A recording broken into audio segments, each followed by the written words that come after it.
Hi everyone, I'm Caitlin James from Scalp Micropigmentation Australia, and welcome to another 5-minute fast facts on scalp micropigmentation, the Pro Artist series, where we're interviewing some amazing scalp micropigmentation artists from around the world, getting their tips and tricks on how you can get the best out of your scalp micropigmentation transformation.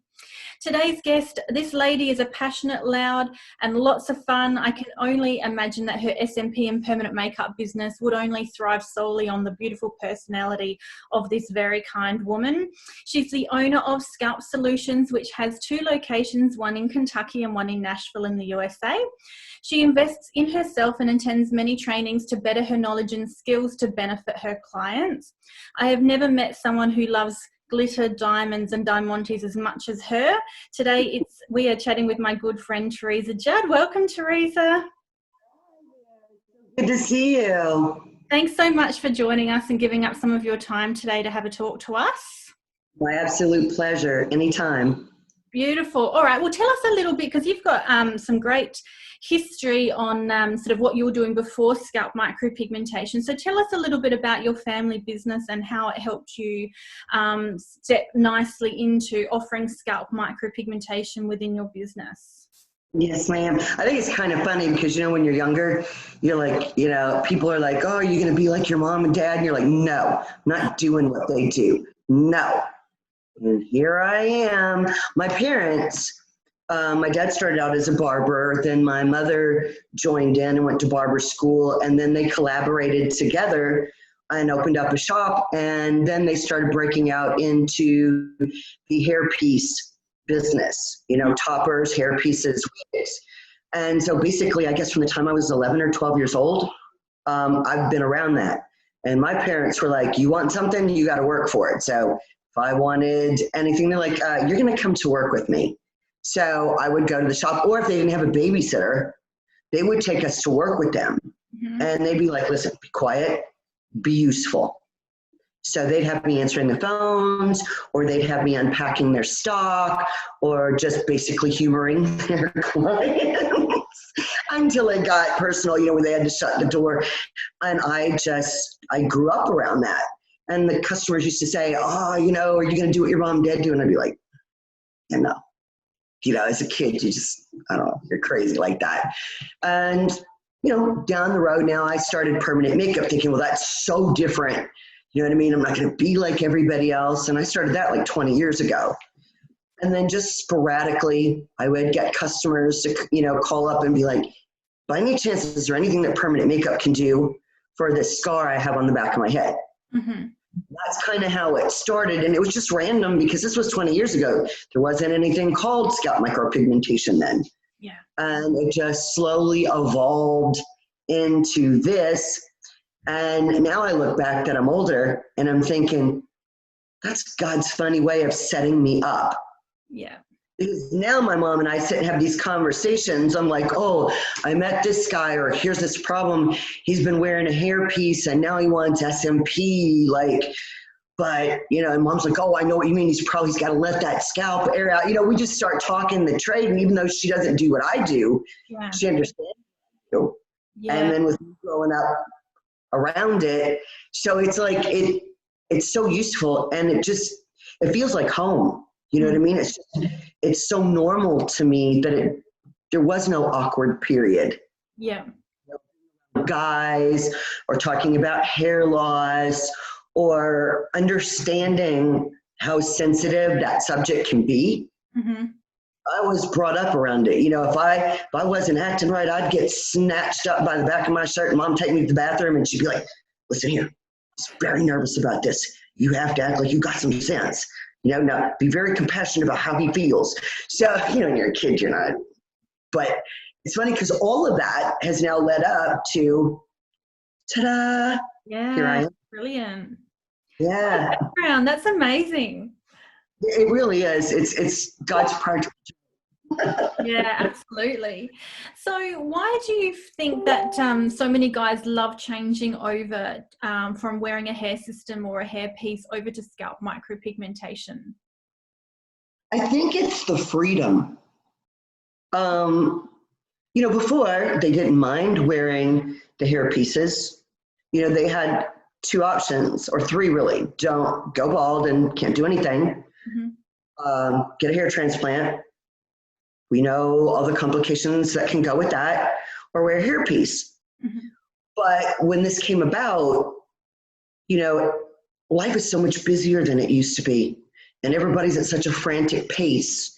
And everybody's, you know, got more goals and more aspirations, and they want to travel and they want to do this. And this just allows them that freedom of less maintenance. Because we know girls, we like all the maintenance. You know what I mean? We don't think about it. We don't mind. But the guys, they want to hit that shower. They want 5 minutes out of the shower and they're gone. Yeah. And so now that they have that opportunity with scalp micropigmentation, and on top of it, shaving your head has become so cool. And there's so many like really rugged, good looking guys doing it. And other guys are like, well, if they're doing it, then I can do it. And with SMP, they can have all of that and have that freedom to just do whatever they want to do and not have to worry about a real maintenance. Yeah, nice. And do you feel for the clients that come to you wearing a hairpiece, want to take it off and move over to scalp micropigmentation, how do you feel that transition period is for them? Honestly, it's a little rough. It is. Because it's a psychological warfare. You know, the hair loss traumatized them. You know, I mean, it does a lot of guys. It freaks them out. It traumatizes them. Then they latch on to the hairpiece and they're like, oh my God, thank you. And then, you know, they start to either get older or they just want more freedom. And they're like, okay, there's this SMP. What do I got to do to get rid of this? And there is some protocol that goes with it. You know, you've got to be able to take that hair piece off for a while, let that skin breathe. You've got to let it heal because it rubs. The tape, you know, if you're using tapes, you know, you're pulling on the skin all the time. If you're using clips, some gentlemen, like this is not what my parents did, where they have the systems on for a month. And there's been no breathing and that skin's got to heal. And so they're like, what? Say what? What do you mean I got to take it off and leave it off? For how long? A day? I'm like, no, longer. You know, they have to wrap their head around that. And so I take them in steps. I'm like, don't freak out. Why don't you process this? Yes, that sucks. I agree. It sucks. It's not the best. But what you're going to have when it's done and it's done properly and your skin is healthy and vibrant and the SMP is going to take better, it's going to heal better, you're going to have better results.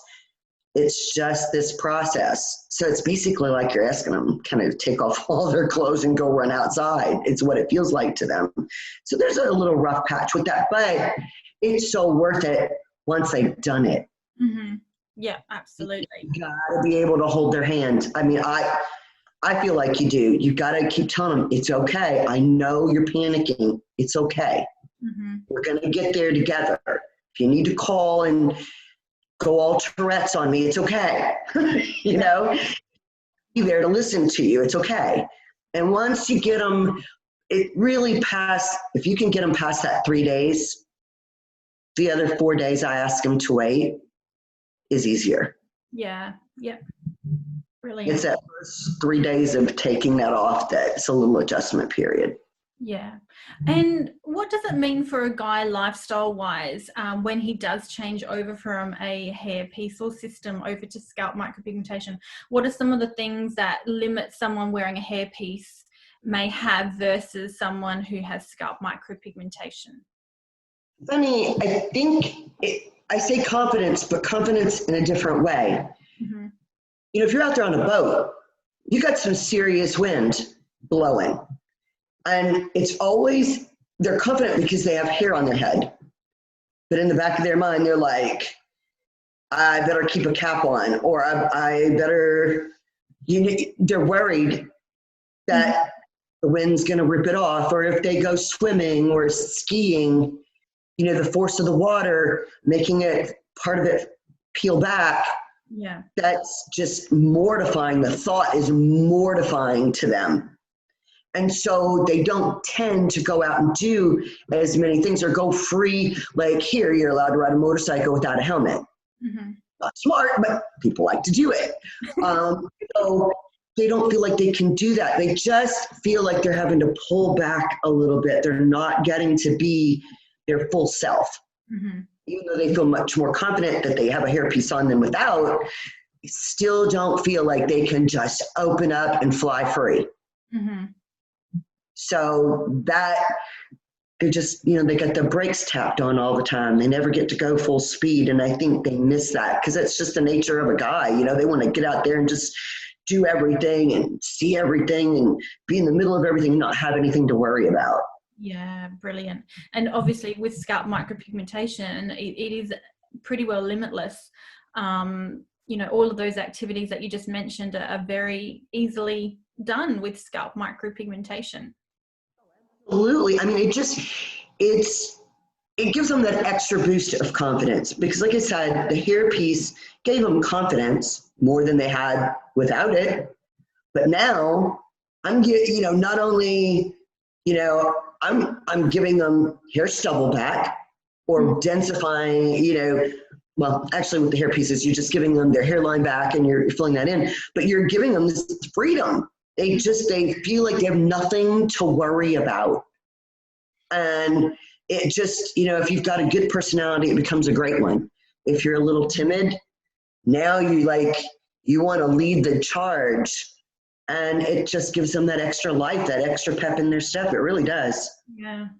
Excellent. And how long do you think it takes for a guy who's been wearing a hair system for quite some time to get used to the new look? What's the feedback been from your clients? I would probably say because I do it every 2 weeks. That's the way I do it, is a minimum of every 2 weeks. So you figure that's a 6 week period. And since you're slowly building on each procedure, it's giving them, they get used to it for that 2 weeks. Then they're back and they get some more. Yeah. Like, okay, then they go home and they take care of it, let that heal, and they're back in 2 weeks and they got more. So by the time it's over, they're like, yeah, girl, look at me now. They come in with this swagger. It's hysterical. It's like literally with this swagger that they did not have going on, or as much of it, Mm-hmm. way more now. They've got that swing. Yeah, girl, I'm ready. Come on. Awesome. And would you like to share with us a really nice transformation story of someone that was wearing a hair system or hairpiece that you moved over to scalp micropigmentation? Absolutely. It's funny because it was a hot mess. He had multiple things going on. He was torn because he was very attached to his hairpiece. He's been with it, for 20 years. Yeah. But yet he was at the age where he was sick of dealing with it. You know what I mean? Like the older you get, the less nonsense you want to deal with. Yeah. But not only that, he loved to tan. I mean, like OD tan.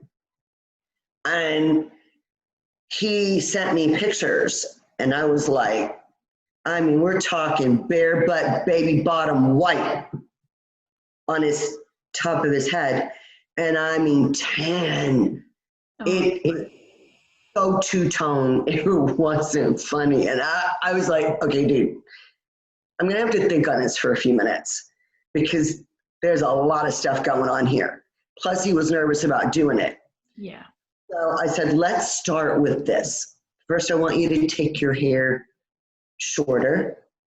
Start with that because the longer he left that friar tuck, he felt like, and I'm like, cut that down shorter. Let's just start with baby steps.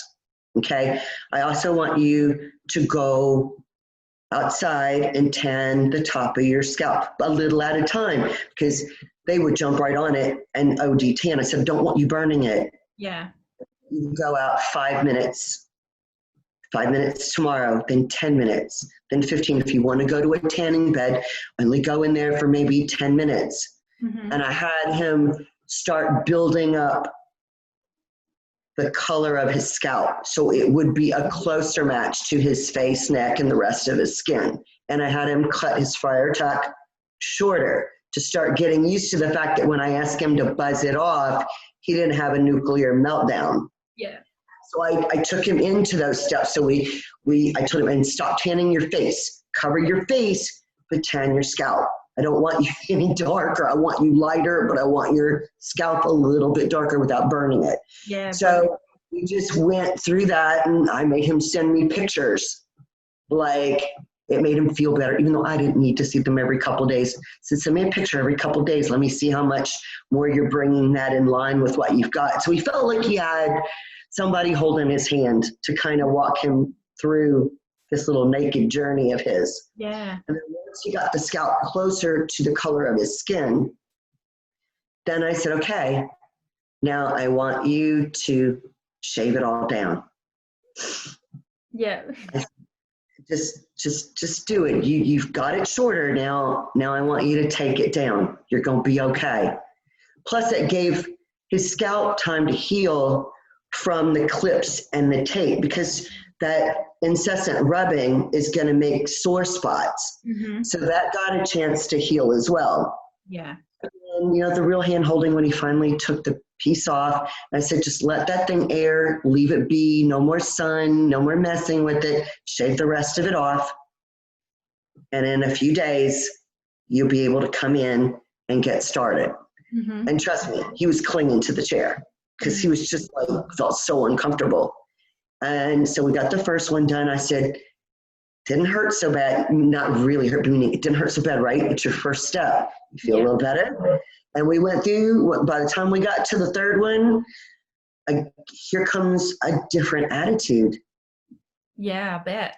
Just a whole different attitude. And he's like, I'm not, and he's swinging his piece around like this. He's like going, he's like, I'm not going to miss this. And I'm like, awesome. And he wanted to throw it away. And I said, listen, just hang on to it. It costs a lot of money. If nothing else, memories. Don't put it in my trash. I thought, just in case, if he did, get a little nervous or something. So just take it home, shove it in the closet, put it in a box. You can give it its own burial. You got a whole new life now. And he's great. He's fantastic. He's happy. And I still stay in touch every now and again. I'll shoot him a text. Or he'll shoot me one and just saying hi, want to see how you're doing. I'm like, I'm great. How are you? Fantastic. Thank you. Yeah. And I know he's off living his life. Yeah, awesome.